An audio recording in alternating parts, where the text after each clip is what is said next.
અને આ તરફ જૂનાગઢમાં કોંગ્રેસની ઈચ્છા શક્તિનો અભાવ જોવા મળ્યો છે।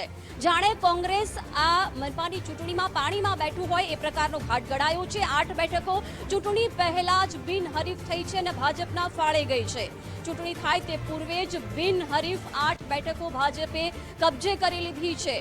મહત્વનું છે કે વોર્ડ નંબર 3 અને 14માં કોંગ્રેસ ઉમેદવારોએ ફોર્મ પરત ખેંચી લેતા આ બેઠકો પણ ભાજપના ફાળે ગઈ છે, બિનહરીફ થઈ છે। પરંતુ લડ્યા વિના જ ફોર્મ પરત ખેંચશો તો પછી પ્રજા કોના પર ભરોસો મૂકશે એ એક અહીં મોટો સવાલ પણ ઊભો થઈ રહ્યો છે। માંગરોળમાં પણ ભાજપને 4 બેઠકો બિનહરીફ મળી છે। જૂનાગઢમાં તાલુકા પંચાયતની પલાસવા બેઠક પર પણ જે બેઠક છે એ બિનહરીફ થઈ છે। શું કોંગ્રેસના નેતાઓ લડી નથી શકતા એ સવાલો પણ ઉઠી રહ્યા છે, કારણ કે 8 એવી બેઠકો છે કે જે બિનહરીફ થઈ છે, જ્યાં કોંગ્રેસના ઉમેદવારોએ ફોર્મ પરત ખેંચી લીધા છે અને 8 બેઠકો છે બિનહરીફ થઈ છે જે ભાજપના ફાળે ગઈ છે। ચૂંટણી થાય તે પૂર્વે જ 8 બેઠકો ભાજપ જીતી ગયું છે, એટલે સવાલો કોંગ્રેસને લઈને થઈ રહ્યા છે, કોંગ્રેસની ઈચ્છા શક્તિને લઈને થઈ રહ્યા છે કે શું તમે હવે ઉમેદવારો પણ નહીં ઊભા રાખો, શું ચૂંટણીમાં હવે લડવાની પણ તમારી હિંમત નથી રહી? આ સવાલો કોંગ્રેસ માટે ઊભા થઈ રહ્યા છે, કારણ કે એક તરફ છે રાજ્યમાં સ્થાનિક સ્વરાજ્યની ચૂંટણીને લઈને ઉમેદવારોએ ફોર્મ ભર્યા। આજે ફોર્મ ચકાસવાનો અંતિમ દિવસ હતો, તો શું કોંગ્રેસના નેતાઓ લડી પણ નથી શકતા? આ સવાલો ઉઠી રહ્યા છે। જૂનાગઢમાં તાલુકા પંચાયતની પલાસવા બેઠકમાં પણ ફોર્મ પરત ખેંચાયું છે, એટલે કે રાજ્યમાં અલગ અલગ નગરપાલિકાઓમાંથી પણ આ બાબતો સામે આવી રહી છે। ક્યાંક કોંગ્રેસના ઉમેદવારો લડ્યા પણ નથી। જૂનાગઢમાં જ ખાસ કરીને 8 બેઠકો એવી છે કે જ્યાં કોંગ્રેસની ઈચ્છા શક્તિના અભાવને કારણે ઉમેદવારો નથી ઊભા રાખવામાં આવ્યા। 8 બેઠકો છે બિનહરીફ થઈ છે અને 8 બેઠકો અત્યારે ભાજપના ફાળે ગઈ છે। સવાલ સૌથી મોટો કોંગ્રેસની સ્થિતિને લઈને થઈ રહ્યો છે। વિગતો મેળવીશું। સહયોગી વિકાસ આપણી સાથે જોડાયા છે। વિકાસ, જે પ્રકારે ચૂંટણીમાં લડવું જ નહીં, મેદાન છોડી દેવું, એટલે કોંગ્રેસ માટે કેટલો મોટો અહીં પ્રશ્ન ઊભો થઈ રહ્યો છે?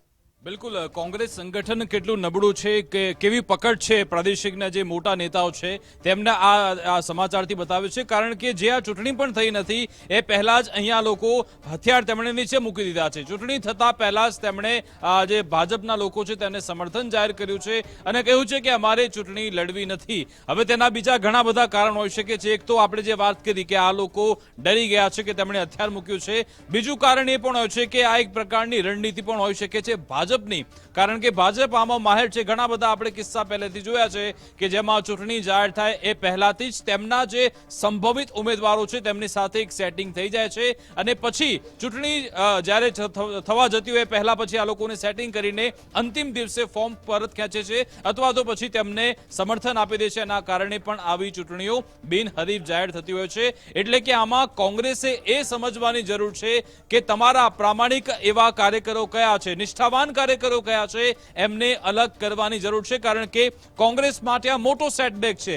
આટલા વર્ષો બાદ શાસનમાં રહ્યા બાદ પણ પ્રામાણિક અને સનિષ્ઠ કાર્યકરો કોંગ્રેસ પાસે નથી, એ આ સમાચાર બતાવે છે। કારણ કે જે ઉમેદવારોને નક્કી કરવામાં આવ્યા કે ભાઈ આ ફલાણા ઉમેદવાર અહીંયા લડવાના છે અને એ જ ઉમેદવાર છેલ્લી ઘડીએ સમર્થન જાહેર કરી નાખે અથવા તો ફોર્મ પરત ખેંચી લે અથવા તો દાવેદારી પાછી ખેંચી લે, એનો મતલબ કે એ લોકોના મનમાં પહેલાથી જ ક્યાંક નક્કી હતું કે આપણે ભાજપને ગમે એમ મદદ કરવાની છે। હવે આ સેટિંગને ડીકોડ કરવાની કોંગ્રેસે જરૂરિયાત છે અને કોંગ્રેસમાં મોટી મથામણ એ જ છે કે કોંગ્રેસને ખબર જ નથી કે એના ઘડના ભેદી કોણ છે। ઘડના ભેદી જો કોંગ્રેસ જાણી લેશે તો આ બધા કદાચ આવી ચૂંટણી લડશે ને જીતશે પણ ખરા।